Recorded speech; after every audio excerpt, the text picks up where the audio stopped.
네, 요즘 논란이 가장 큰 사건 가운데 하나입니다. 만 5세 어린아이 사이에 있었던 성폭력 사고. 참 어른들에게는 무거운 뉴스가 아닐 수 없습니다. 박지훈 변호사와 오늘 이 얘기 자세히 해보도록 하겠습니다.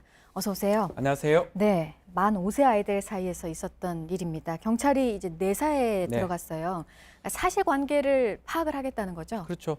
성남에 있는 국공립 어린이집에서 있었던 일인데요. 자동차 보관소에서 어떤 피해 아동이라고 그랬습니다. 피해 아동이 이 자전거 보관소에서 뭐 바지를 주스리고 오는 모습을 어머니가 목격을 하고 왜 그렇게 했냐 확인하니까 가해 아동이 피해 아동한테 어떤 특정한 부위를 어떻게 하고 그런 부분들을 좀 확인을 한 상황이고 그 부분을 관련해서 성폭력이 있는 게 아니냐 그래서 신고를 했고요. 네. 경찰에서는 내사에 착수를 했었습니다. 네.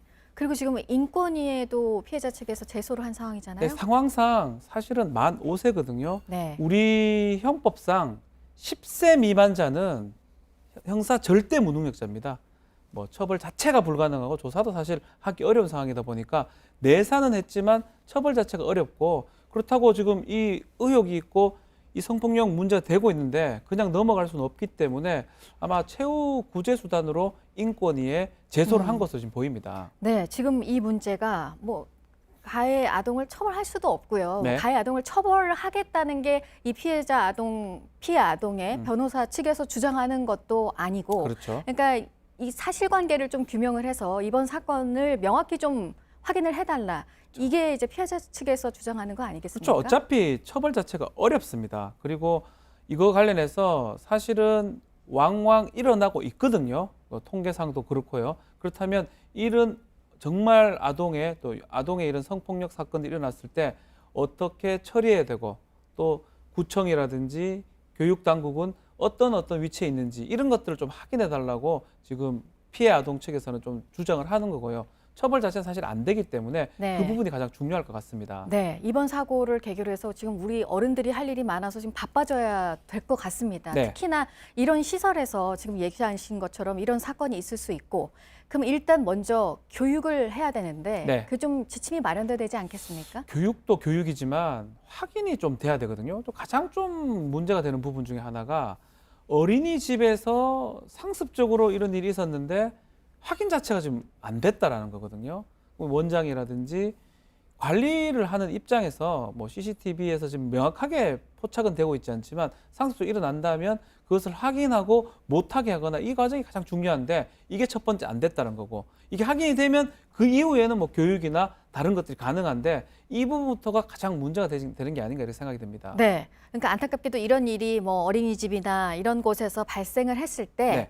어떻게 바로 대응을 해야 될지 그런 대응 매뉴얼이 지금은 없는 상태인 거잖아요. 사실 예상을 못한 겁니다. 어른들이 지금 마음이 무거운 게 만 5세 아동이 이런 일을 할 거라고 생각을 못하고 예상도 못하기 때문에 대처 매뉴얼 자체가 없습니다. 초등학교만 해도 뭐 대처 매뉴얼이 있을 수 있습니다. 학폭이라든지 뭐 어떤 교육부에서 할 수 있는 조치가 있는데 어린이집에서 5세 정도의 아이가 이런 일을 할 거라고 생각을 못했기 때문에 저희 대체 매뉴얼이 없는 거예요. 그런데 통계상 봤을 때는 2017년에도 7세 이하가 12명이나 있고 이 피해 본 사람이 네. 그리고 뭐 8세나 12세가 22명 이게 통계상 있거든요. 그 대체 매뉴얼을 지금이라도 좀 빨리 마련을 해야 되는 상황이 아닌가 그렇게 보입니다. 네, 앞서도 말씀드렸지만 이런 일이 안타깝게 일어났을 때 어떤 매뉴얼에 따라서 이런 시설들에서 대처를 해야 되는 것도 또 중요하고 네. 그 전에 일단 중요한 건 교육이에요. 네. 지금 이 사건의 가해 아동도 그렇고 이게 결코 장난으로 할 일이 아니고 그렇죠. 그리고 이렇게 했을 때 한 사람에게 영원히 기억에 남을 수 있는 그런 상처를 주는 엄청난 큰일이다.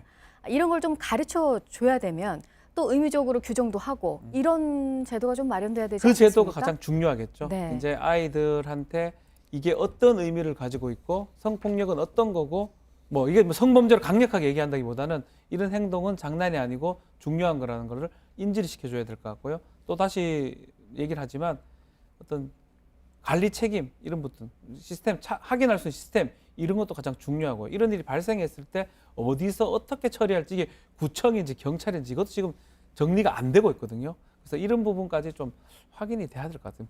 보육법 어린이집 같은 경우는 구청이나 시청에서 관할을 하긴 합니다. 근데 이거는 어떻게 좀 해야 될지 지금이라도 뭔가 시스템을 좀 마련을 해야 되지 않을까 생각이 됩니다. 네, 알겠습니다. 여기까지 듣도록 하겠습니다. 박지훈 변호사였습니다. 고맙습니다. 감사합니다.